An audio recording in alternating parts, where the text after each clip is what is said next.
Bonjour à tous, j'espère que vous allez bien. Il y a quelque temps, je vous ai présenté une série de vidéos sur le jeu Eagles of Empire. Suite à leur dernier Kickstarter sur le thème L'Armée de la Loire, ils ont sorti toute une série de nouvelles figurines. Je vais vous présenter l'une d'elles, le régiment de marche de la période républicaine. Allez, c'est parti!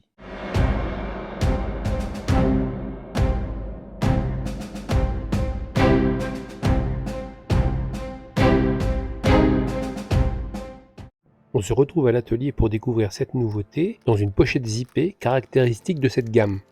On y trouve en premier une carte de description de l'unité, ici le régiment de marche.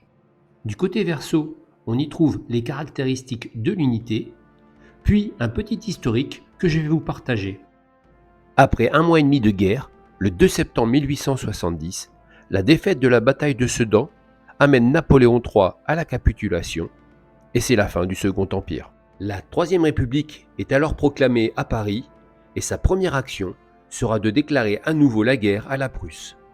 Pendant que Paris était assiégé et lentement affamé par les armées de la coalition allemande, une partie du nouveau gouvernement, dont Léon Gambetta, le ministre de la guerre, s'était exilé à Tours. En toute hâte, il ordonnera la formation de nouvelles armées républicaines, dont une qui s'appellera l'Armée de la Loire. L'ossature de cette armée sera constituée des fragments d'anciennes unités impériales qui avaient réussi à échapper à la catastrophe de Sedan et de Metz. Ces unités ont ensuite été complétées par des réservistes fraîchement recrutés, formant les régiments de marche. Inutile de dire que ces unités manquaient de la discipline cohérente et de l'expérience de leur adversaire. Cependant, ils avaient toujours le formidable fusil chasse-peau, et avec l'inspiration d'un vétéran occasionnel, ou sous la direction d'un officier expérimenté, ils pouvaient encore mener de braves combats. On va continuer à découvrir le contenu de la pochette avec les cartes d'unité.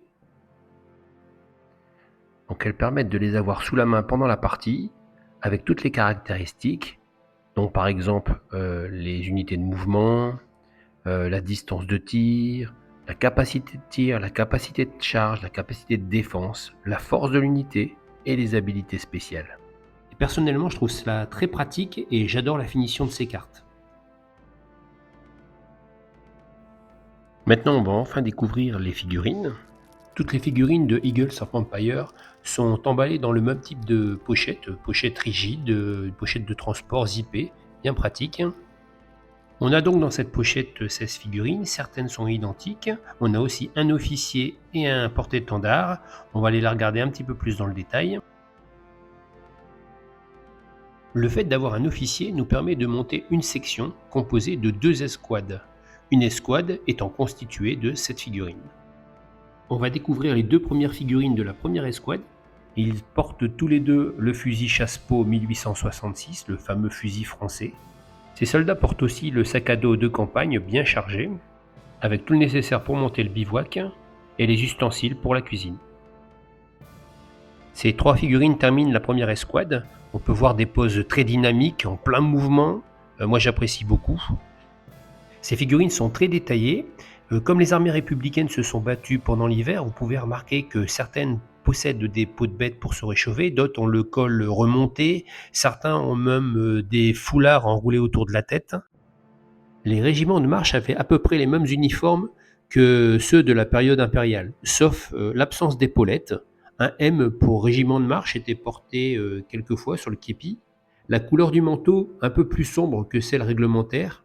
Il portait des guêtres noires et pas de marque distinctive au niveau du col.